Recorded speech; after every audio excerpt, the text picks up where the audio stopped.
Welcome to LFC Transfer Hub. Alan Pardew explains why Florian Wirtz didn't hit ground running in Premier League for Liverpool.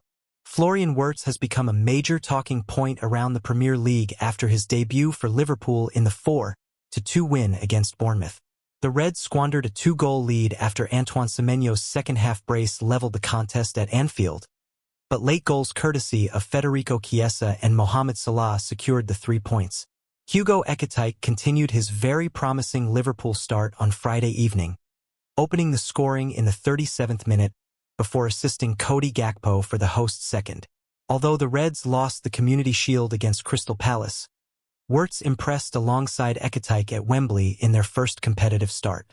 However, Wirtz failed to make a recognizable impact on his Premier League debut, and former English top-flight manager Alan Pardew believes he knows why the German struggled on the night.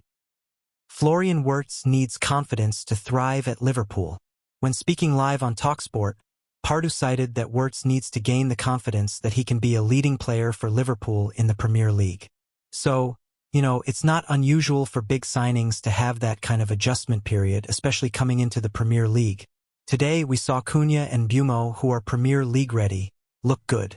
And I've got to do it in parts. There's a secret to that because obviously when you've done it at, say, West Ham or somewhere else, you've been the big fish, you've been the star, right? And you've got that super uber confidence that you can play in the Premier League. Sesko and Wirtz and all those others, they haven't got that confidence yet. They've got the confidence of playing in the Bundesliga or wherever, League One in Portugal or wherever they've come from. But you need that uber confidence that you're the man in the Premier League. Wirtz has huge expectations at Anfield, which is natural given the size of the transfer fee required to acquire the midfielder from Bayer Leverkusen, paired with his glowing reputation in Germany. Indeed, Wirtz left a lot to be desired against Bournemouth as he would have hoped for a more immediate impact for the Reds, but he has already showcased his immense talent, taking only 4 minutes to assist Ekitike at Wembley. The 22-year-old could have made Premier League history had he managed to join his French teammate in scoring on his league debut. But it is still early days in his Liverpool career, and there is plenty of time to prove the doubters wrong. Liverpool supporters do not need to worry about Florian Wirtz. The arrival of the German international represented a significant coup for Liverpool as they beat out Manchester City and Bayern Munich for his signature. His performances for Bayer Leverkusen last season earned Wirtz a Ballon d'Or nomination, as no logical football supporter would deny he is one of the best in the world at his position. Wirtz is not the only new arrival at Anfield, and as Arne Slot named 4 new faces to the side who lifted the league title on the final day last term, it is, of course, inevitable that it will take time for the pieces to fall into place. Liverpool will face a tough early-season test with clashes against Newcastle United and Arsenal next up, and the perfect stage for Wirtz to show he can challenge Salah to be the leading talisman for the new-look Reds. Gary Lineker and Alan Shearer single out Liverpool's new signing, who looks very promising. Liverpool survived a late Bournemouth scare to claim a 4-2 win at Anfield on the opening day of the Premier League. Federico Chiesa saved the day for the Reds after he scored his first league goal in the 88th minute, after an Antoine Semenyo brace in the second half leveled the contest for the visitors.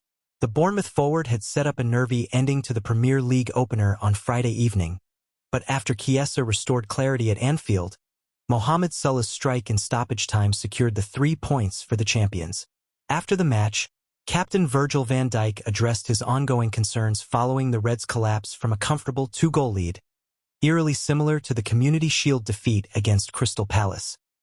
Hugo Ekitike and Cody Gakpo had struck in the first half in what promised to be a straightforward evening for Liverpool, and although some of the Reds players failed to cover themselves in glory, the story was very different for Ekitike.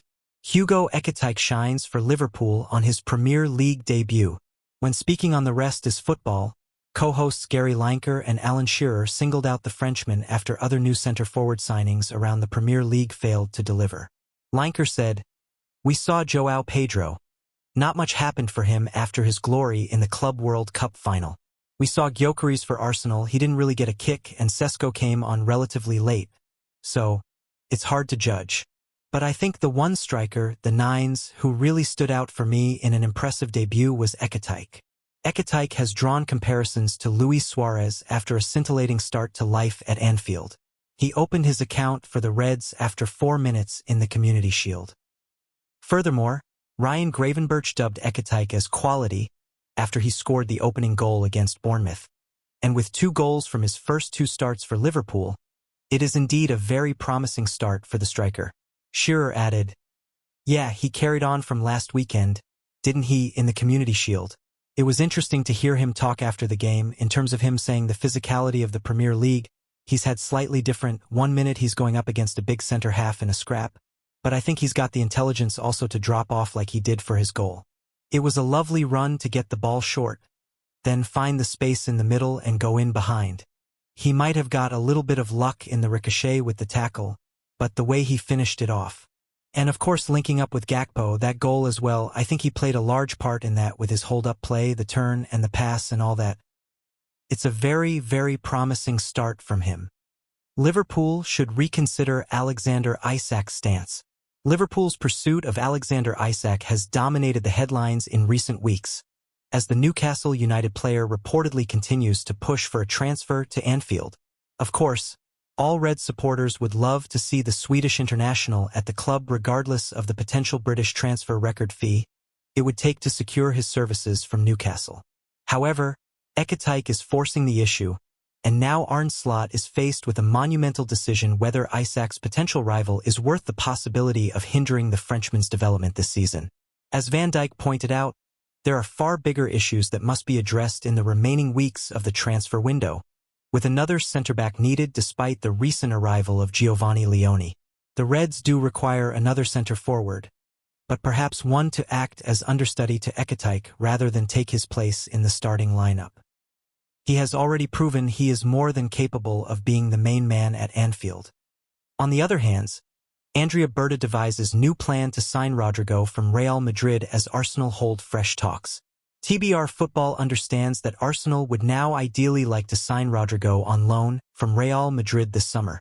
Although Andrea Berta has already welcomed attacking additions like Victor Gyökeres and Noni Madueke to Arsenal, the Gunners are still in the market for a left winger.